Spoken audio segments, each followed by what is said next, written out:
Lock yourself away with a true crime podcast. Who is it that's missing? It's my dad. Dead Man Running. They're now searching for a wanted man who may have staged his disappearance to escape justice. Intrigue to catch a scorpion. I'm going to try to track down one of the biggest players in this trade in Desperate People. A very British cult. They are brainwashing people. For Most Wanted podcasts, listen on BBC Sounds. BBC Sounds. Music, radio, podcasts.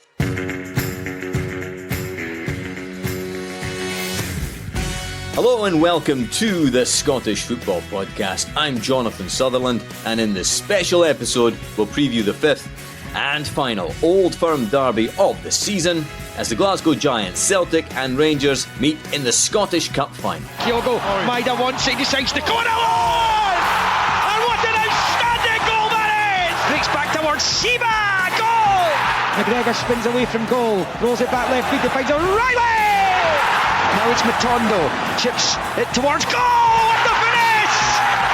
What a finish from Robbie Matondo! This is the Scottish Football Podcast from BBC Sports Scotland. Joining us for the special edition of the Scottish Football Podcast, our chief sports writer, Tom English, the former Rangers midfielder, Kevin Thomson, and the former Celtic striker, Scott McDonald. Tom, if I can start with you, we like to get our paws all over the hyperbole dial when it comes to Old Firm derbies, but where should we be setting the hyperbole dial, if that is a phrase I can use for this one? Well, do you remember that movie Spinal Tap? Vaguely. Well, what I'm about to say now then is not going to make any sense to you. This one goes up to 11. Spinal Tap fans will get that joke. This one goes up to 11. So Celtic, they're looking for a double. That would be a big story in what has been a tough season for them, albeit successful. Rangers are looking to finally beat Celtic, having lost 3 out of the 4 games so far. They're also looking for a double.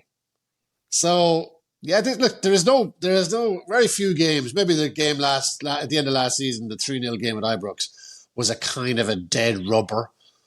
But, wow, this, for the Scottish Cup final, first time these sides have met in many, many years, this is, of course, it's huge. It's huge. We'll get into the guts of it very soon. I think that Spinal Tap reference has permeated popular culture just about enough that we've all got it. But Tom, thanks very much for that. Kevin Thomson, you won the Scottish Cup in 2008 with Rangers. I think you got a medal with Hibs in 2016. You didn't play in the final. Did you get a medal? I never got a medal, Jonathan. Obviously got one at Rangers, but I wasn't part of the matchday squad. Obviously the 18, I was in the 20-man squad. Me and Danny Hanlon were the two that missed out, obviously, in 2016. So a sore one for me. Obviously, growing up a Hibby, it would have been a kind of boyhood dream to get my hands on that one. But luckily, managed to get obviously one in previous years. Absolutely, a very precious thing. Scott McDonald, currently head coach of Gold Coast Knights down under, top of your table, I believe. You got a big match against Wolves on Saturday, Cup final day. And I guess you can watch the Scottish Cup final, but it'll be round about midnight your time. Am I right? Yeah, it's a good time for us, Jonathan. Not as good as the last one, which was about 9 o'clock at night. So there was plenty of time to enjoy it, I must say, after the game itself. But there's a festive of football year as well. We've got the A-League final as well before that as well. So lots of football for me to look forward to over the weekend. And I'm really looking forward to this one. For me, it's a game that's of level pegging. I know Celtic obviously edged the league itself, but and they've edged Rangers on many occasions this season. But I still think that both teams are more than capable of beating each other in this one-off game. Yes, we will discuss the fixture fully in just a moment. But first, let's remind ourselves of the two teams' route to the final.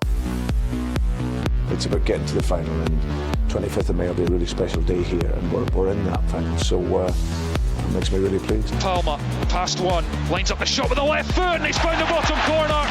Here's Scott Wright with a chance from the edge of the box. He buries it. It is Dumbarton 1, Rangers 4. Coming in here, and the rebound is Maida. It's 0. Celtic 2. Barisic smashes it home into the left corner. Johnston pulls it to Iwata. Across the face and in.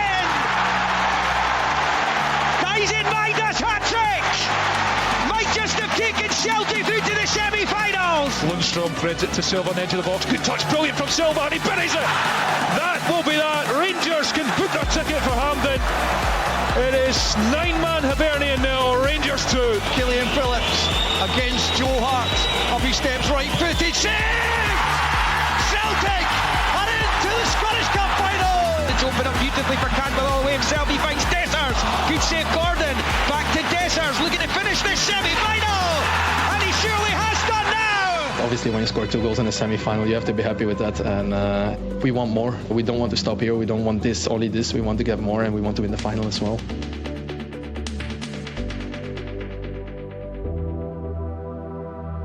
Right, let's get down to business. Most people making Celtic favourites. And I guess the question has to be, how much of a gap is there between the sides right now? And is that gap as wide as a gulf? How would you sum that up, Kevin Thomson? I think I just kind of echo what Scott said, Jonathan. I think Celtic have rightly deserved to win the league. They've been the most consistent team. They've managed to get their hands on the trophy. But I think even if there's a bigger gap, and one team's more dominant, I think these games, and also testify for it, you can be miles in front, and these games are still really difficult, and that's not kind of driving Rangers' agenda really. It's just it is a one-off game. Both teams are fighting for doubles. I don't think there's loads between them. I think if the top players in either team turn up on the day, it can be the difference. I think it'll be an edgy affair. I think both teams won't want to get beat. I can see it being quite a tight game, but listen, there's no doubt that Celtic are favourites. I think they've been the best team over the course. Rangers have struggled to get on top of them, but it kind of contradicts myself a wee bit. I think form and favouritism kind of goes out the window for these games. It's who turns up on the day. Might be cliche or not, but I think they're so difficult games to win, and when you do get your kind of nose in front, they're always quite precious moments in these games. Scott, I mean, the two teams met earlier in the month, Celtic winning 2-1 to virtually clinch the title. You wonder what bearing that'll have in the match. And also, Celtic and Brendan Rodgers very much had the upper hand in the derbies this season. 3 wins and a draw. They go into this as favourites for most people. How big do you see the gap between the sides? I mean, obviously, on any given day, anything can happen, but how do you call that? I think Kevin's right. I think it's an old cliche we use a lot, but I think particularly in this game, the first goal is going to be so key and crucial to this football match, particularly in cup finals. And if Rangers were to get that, then it gives them that psychological push. Right now, you have to say the gap is psychological more than anything else. In terms of technical ability, tactically at the moment, the Rangers on their day are just as good as Celtic, but Celtic have showed it, like Kevin said, more consistently over the course. And you talk about that psychological edge. You've got a manager that I don't think's actually been beaten. Am I correct? By against Rangers so far, Brendan Rodgers, has he took a defeat off Rangers thus far? I think he has potentially one. I think just it was. One. Just one, and it meant nothing. It wasn't in a game that was actually. I think the league had already been won at that point. So always means something else. Yeah, well, you've won everything already. It doesn't. But in saying that, look, Celtic have turned up for the big occasion this year, haven't they, thus far, in all these games? The most important one being the one at Ibrox, the 3-3 draw. Yeah, they didn't win, but they needed something from that game to sort of have that edge till the end of the season. And look at the way they finished it as well. It's kind of, Rangers need to get ahead in this game if they're going to have any opportunity to win the game. It's similar. Can Celtic come back from 1-0? Potentially, yes, better so. The biggest questions are always going to be on the Rangers side for this game, isn't it? Because you look at the Celtic side, it's settled now. Since the likes of Rio Atate's come back in the team, he's been a massive difference for them, to let the others flourish around him. We talk about O'Reilly, we talk about McGregor as well. That midfield base that they've got is their strength. What are Rangers going to put out there? Who are they going to play in their defence as well? Who's going to play left back? Who's going to play off the striker? There's all those questions for Rangers that we're probably asking at the moment, whereas Celtic are going in with the tried and tested. We could probably pick it now. Tom, in terms of the question about the gap in quality between the Rangers side and the Celtic side, how would you call it? Well, there's clearly a gap because Celtic have won 3 out of the 4 and have drawn the other one. They've won the league by 8 points. So there's a gap. But there's a nuance to all of this, right? If you look at the 4 games between these clubs this season, first one was 1-0. Second one was 2-1 Celtic. They went 2-0 up and Balogun got a red card. The third one was a 3-3 draw. Again, Rangers went 2-0 down. The third one was 2-1. Again, Rangers went 2-0 down for the third time in a row, and Lundstrom got a red card. That was the most recent one. So they've had, in the last 3 games, they've gone 2-0 down, Rangers, and they've had 2 red cards. So that, I mean, you may as well forget it, right? If you're going to do that, forget it. But if, and it's a massive game of ifs and buts here, if they don't go 2-0 down and they keep 11 on the park, would those games have been different? Possibly. So that's what they have to do. They have to get off to a solid start. They have to take the lead because they haven't taken the lead in any of the games this season. They have to keep 11 on the park. They have to shut down that trinity of O'Reilly, McGregor and Hatate somehow. And if they do all of those things, it's going to be close. I think it's going to be close anyway, because there's only 1 goal between these sides in 3 out of the 4 games. Rangers have to do a lot to win, but you can see how they might be able to do it. Kevin, Philippe Clement is still to win an Old Firm match. What is the defining thing that has to happen from a Rangers perspective for you on Saturday if that is to change? Well, what a great day it would be to change that for Clement and obviously his staff. What I would say, Jonathan, for me, I think Tom just kind of hit the nail on the head there. 3 at Ibrox, 2 in the last one. The firepower that Celtic have got from midfield to front is exceptional, and on their day they can rip anyone to bits. So if I was involved in that, and then kind of in my opinion, Rangers need to find a way of stopping that. Even though I did say it would be close, and I do think it will be close, I do think there'll be goals in the game. And I think Celtic are more than capable of scoring multiple goals. I'm not so sure Rangers are. But what Tom kind of mentions there about keeping 11 players on the pitch, the emotional control, there's no doubt if Celtic start fast, which they always come out of the blocks fast, they always try and blow you away early doors. And if they do get their tails up and they get that early goal, their side of the fans will be on buoyant form, and the Rangers side of the fans will maybe be grumbling a wee bit. So it's really imperative that you keep that fan base with you, because you need it through the game, you need that energy. And I think if they suffer a big disappointment too early on, it could be curtains for Rangers. I was going to say, I mean, it's an interesting day for Philippe Clement. Obviously, they're unveiling a statue of Walter Smith at Ibrox before the Scottish Cup final. As I mentioned, Clement's not won an Old Firm match yet, and this is a huge day for him. How do you see him relishing and enjoying and maybe enduring this big occasion? It's a kind of a must-win game for him, you know? Obviously, to win the prize of the Scottish Cup, huge in itself, but for next season as well, to get this kind of monkey off his back that he hasn't been able to beat Celtic. So it's massive for all sorts of different reasons. And we're kind of talking in the dark a little bit here because we don't know who's going to be fit for Rangers. And this is imperative. I mean, this is crucial to the entire prospects of Rangers pulling off an upset, and it would be an upset. You know, is Sima, is he going to be okay? Ryan Jack, in a big day yesterday, was included in Steve Clarke's squad. Is he ready to play? Because they need to do something, which they haven't been doing, that's to shut down O'Reilly and McGregor in particular. Because they've had a run of this fixture in the recent past. O'Reilly's bang in form again. McGregor is just the best player in the league for me over many, many seasons.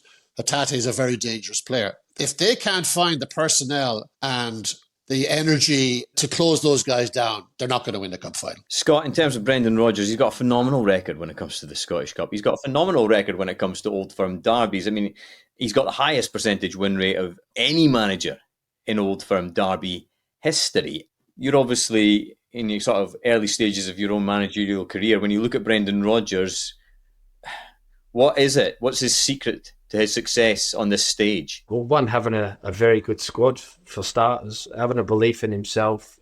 You know, even through the tough times, he's come out swinging. He believes in his own identity, philosophy. Look, it's not been easy. It's never easy to take over a team, is it, when it's full of success? It's very, very rare in the modern day game that you would take a job when a team's been very successful. He had to do that on this occasion with a manager that was very much loved by the supporters, even more than what probably potentially you would say he was, because of the way he left. So he's come through the adversity of that. Finally, the buy-in seems to be there, not just on the park, but off the park now as well, with winning the title. So I think they go there with, you know, full of confidence on and off the pitch. And like we talked about, that first goal was so crucial here, where if Celtic get ahead, the edge is there, and it'd be almost, I'm not going to say impossible because you never know in football, but be hugely difficult for Rangers to come back from that if they were to concede very early on in that game. And we all know Brendan. We've listened to his interviews. We know he's got a self sort of belief about him and a touch of arrogance, you could say. But it works for him and it works for his players. And he gives that air of belief, confidence, and calmness is the biggest thing, I think. The calmness that he brings to his squad. And look, like I think Tom said earlier, they've got a lot of players in that change room who have been around the block quite a few occasions. So that's where you'd say, and had success, where they have that psychological edge on Rangers at this stage. Kevin, Scott uses the word calm there, and I'm just trying to imagine the scene on Saturday. It's going to be unbelievable at Hampden Park. It's 22 years since the Old Firm met in a Scottish Cup final, and it's going to be anything but calm, you would imagine, certainly as far as the fans are concerned. You've been in a cup final scenario for Rangers. I mean, how do you prepare for it? How do you make sure you play your best in a game like this? And how do you feel this current squad of Rangers players are prepared and aligned to deal with what will be a cauldron? I think normally you get to cup finals, Jonathan, you're normally that wee bit older and you're normally a wee bit more of an experienced player. I played my first cup final, obviously, for Hibs, albeit not the Scottish Cup final. I was only 19, so it was a big occasion, obviously a disappointment one. But normally when you get to Rangers or Celtic, you're that wee bit older. You've played maybe 100 games, 150 games, so you've got an individual way really of preparing yourself, whether that's mentally, whether it's your game day routine, whether it's what you eat for your dinner on the Friday night. So the players will all have their own bit, and listen, they're all long enough in the tooth to know how to prepare and to know what's coming.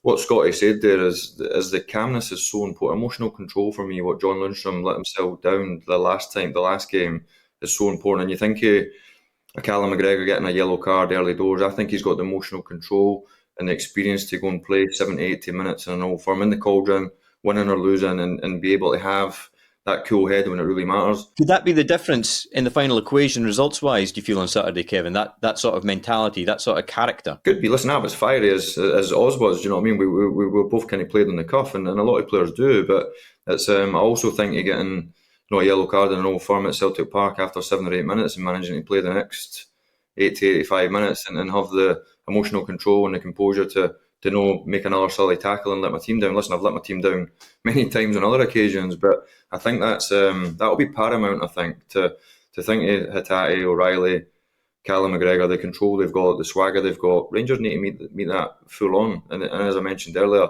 they need to find a way that the edge is there to be able to compete, to be able to chase these boys about the pitch, to be able to go and lock horns with them, but also not then throw the team under the bus where you end up playing against 10 men. Because if that does happen on Saturday and that is the outcome, then you would never give Rangers any chance. 11v11 is going to be hard enough. 10v11 is almost impossible. Do you believe that the Rangers team have the capacity to do that, Kevin? I mean, obviously, they haven't beaten Celtic this season. And it does, the longer it goes, Jonathan, the harder it gets. It's but I go back to, and Oz might question me on this, with obviously games that are obviously less meaning, but I know he obviously knows how much meaning they are. But when I joined the club, I think we were 19, 20 points behind. There was still 2 Old Firms to go. We won at Celtic Park. Big Hugh Wegeog obviously scored to win 1-0. And then we won it at Ibrox. I think it was 2-0 or either 3-0. I think Barry and Charlie scored that day. And it's amazing how the momentum can swing. And there's no doubt that Celtic are the team that deserved the success that they've had in this season and in previous seasons. And the manager, I think, is top drawer. I think the manager that left was top drawer. So they've certainly got the recruitment and certainly their side of the city well in order.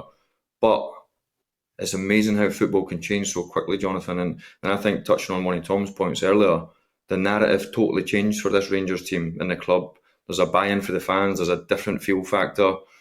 Going into the summer is so important. I think this game for Rangers at this moment in time is so important for the club moving forward. Scott, I want to get your views on potential Celtic match winners in a moment, in terms of, I'm looking at Kyogo and James Forrest as well. What a redemption story. Well, not redemption, but you know what I mean. He's come from nowhere to suddenly be in the Scotland squad and be a key player for Celtic. But before that, Tom English. I know he spent a bit of time with Cyril Dessers this week. The Enigma. Seems like a hell of a nice fella. Gets a lot of column inches in terms of critiques of his performances. What do you think Rangers will get from him in the cup final? Well, he's played at Hampden 3 times. He's won 3 times and he scored 2 goals. So the place will have nice memories for him. He is an incredibly nice, honest bloke. He speaks very candidly about the difficulties he's had, the grief that he's got from the Rangers fans this season, and how he's had to battle his way through that. The guy's got 22 goals, 21 from play, right? Now, I've crunched all of the numbers going back 20 years. That compares favourably with any Rangers player over the last 2 decades, right? But he gets stick because he's missed chances. And that's understandable. He's missed some bad chances. But he starts at 22 goals in his first season at Rangers when the manager at the start of the season was sacked. It's not bad. Now, he needs to prove it again on the weekend. If he scores and Rangers win the cup, he's a hero, right? And everything that's gone before, all the criticism it goes out the window. He's up for it. He's very much up for it, you can tell. And but that's one thing. The other thing is getting it done on the day. But that interview will be out there on Cup Final Day. I've written a piece, should be on the website later on. He is a very, very interesting fella. Yeah, that podcast to come along with another podcast special with Martin O'Neill as well. 2 players that don't need to prove anything, really. Scott, are James Forrest and Kyogo. Just how big do you expect them to be against Rangers? I thought James Forrest, especially in the early stages of the last Old Firm derby, was electric. He's been electric for the last couple of months. Yeah, it's been almost like a revival, hasn't it? He's been given this opportunity once again, and he's took it with 2 hands. It's great to see for James when a lot of people probably thought it was the end of his career. He had a 3-year deal. Was it only sort of, last season he signed that new one, but everyone was just thinking, right, well, where's he gone? He's not featuring. He's not even getting on the bench at the start of the season. And then he's come from nowhere to now being, pivotal in the run-in for Celtic, and then obviously now getting in this Scotland squad. So it's a great story, isn't it? And look, he brings you bags of experience. And if he is a confident player, and he's playing on the front foot, you know what you get from James. Look, we all know what Celtic bring to this game. It's just a question more of what are Rangers going to do to stop it? I think Tomo talked upon that. Do they sit in their low block and try and frustrate, catch a counter, or do you go and hit them head on, right? And try and stop it and nullify in their weakest area, you'd have to say, is their back four, and try and stop them from playing and getting a rhythm within the game. That's the questions that Rangers have to sort of answer. But you've got O'Reilly, you've got Callum McGregor who look to dominate in midfield. And then obviously the biggest key battle, as always, and that's why he come back, was Maeda versus Tavernier. It's always the most fascinating sort of one out there because they sort of nullify each other throughout the game. And it's kind of who's going to get the better of one another usually then sort of has a telling on probably where the game's going to go. So I always love seeing that one, and it'll be interesting to see how that tussle ends up once again. It's utterly compelling, hugely intriguing. Cannot wait to see how it unfolds. Kevin, Rangers have personnel issues. I've heard Rangers fans talking about Dujon Sterling potentially having to even play at centre-back, which clearly wouldn't be ideal from a Rangers point of view. And as Scott's just mentioned, Maeda versus Tavernier, always fascinating. I guess we've come into prediction time territory now. I'm going to ask you to call it, each of you, in fact, and I'll start with you, Kevin. How is it going to unfold at Hampden? Just to quickly touching on what Oz said there, Jonathan, I think the Rangers need to stop Celtic getting into a rhythm. So I think if Dujon Sterling was to play in the back line, he then gives them that recovery speed. I think Rangers need to find a way of making Celtic kick it. And I think they don't have real great physicality unless Brendan throws a wee spanners in the work. But if Kyogo plays through the middle, they lose that physicality right through the middle. And obviously, if it does go longer, it will give Rangers an opportunity. But then whatever happens off the back of that, wherever that ball breaks or whether Rangers get a chance to retain possession. But if Celtic get into flow and Carter Vickers starts feeding into Callum McGregor and O'Reilly starts running and Hatate starts getting on the ball, you fear the worst, really. I'm going to say, you put me on the spot, Jonathan. I'm going to say that I think my heart says that Rangers will win, but I think my head says Celtic will win. And I think it will be potentially, I'm going to go 2-1. And I'll just leave it out there who you think I'm going to say 2-1 to. I think we want it. I can't bring myself to it. I think your heart says 2-1 for Rangers and your head saying 2-1 for Celtic, right? I'll give you that one, Jonathan. Scott McDonald. Look, I think it will be cagey to begin with. I think we've the permutations of what might happen. If Celtic do get in that flow, then it could be a dangerous day for Rangers itself. I think both teams will score. I think that's been proven over the piece so far that both can score against each other. They both have their weak points within their defensive capabilities. Rangers have been able to get at Celtic at times as well within games. So for me, I think like Tomo said, I would say 2-1 Celtic in this one. I think Celtic will still edge it. They'll burst. Rangers will come back in it. But ultimately, Celtic will just have too much even coming off the bench at the end of the day. Tom English, all I can forecast really is that the sun should be shining at Hampden Park. I checked. Oh, good. It changes all the time. It changes all the time. It's shining here, boys. Yeah. Thanks for sharing that, Scott. I'm very happy for you. Scott. Thank you. Prediction time, Tom. What do you think? Prediction time. I just think there's too many potential match winners in the Celtic team. O'Reilly, McGregor, Hatate, Forrest, Maeda, Kyogo. That's if Kyogo starts, right? Adam Maeda has been playing excellently in recent weeks. He was brilliant in Kilmarnock. His movement, his power, his goal threat was exceptional. I wouldn't fall off the chair. Now, Kyogo's got a brilliant record against Rangers, but I wouldn't fall off my chair if Adam Maeda started this game. Not a chance. Not a chance. I don't see that. Not a chance. It doesn't not Kyogo. He started Kyogo in the last. I don't see how he changes that now when they've had success. But again, it's nice to have him off the bench if he's in that good a form, like we say. So I just can't see with the threat and the worry of Kyogo and how he makes those runs in behind, and it worries Rangers. So I think it puts them on the back foot straight away. It does, but it's the power as well. No, I think you're probably right. I think Kyogo will probably start. But I'm saying, if you have Adam Maeda, and this goes back to the point that Kevin made, the power of Maeda. He's a big physical guy who can play, can link up to play. I think he's finished the season really, really strongly. But there's got a lot of, basically what I'm saying is they've got a lot of guns here, Celtic. Rangers have injury worries. We don't know about some key players, whether they're going to be there or not. So if I was to make a prediction, I think I'm going to go with you guys. I think Celtic by a goal. Because I think they're there, tried and tested. They know exactly what they need to do, and they've got that winning mentality. Hopefully we're all wrong, Jonathan. A unanimous decision by the panel, I think, apart from your heart, Kevin. Kevin has gone for Rangers and Celtic. This is where I'm not a good betting man. Brilliant stuff, guys. Thank you very much indeed. The Scottish Football Podcast producer always reminds me that we should do this in 20 minutes. It never happens. We've massively overrun, but it's been thoroughly enjoyable. Thank you very much indeed. But we better wrap things up. Remember, the Scottish Cup final will be live across the BBC on Saturday afternoon. TV coverage begins from 1:15 on BBC One Scotland. That's an hour and 45-minute build-up, just like the good old days. And Radio Scotland will have all the action from 1:30.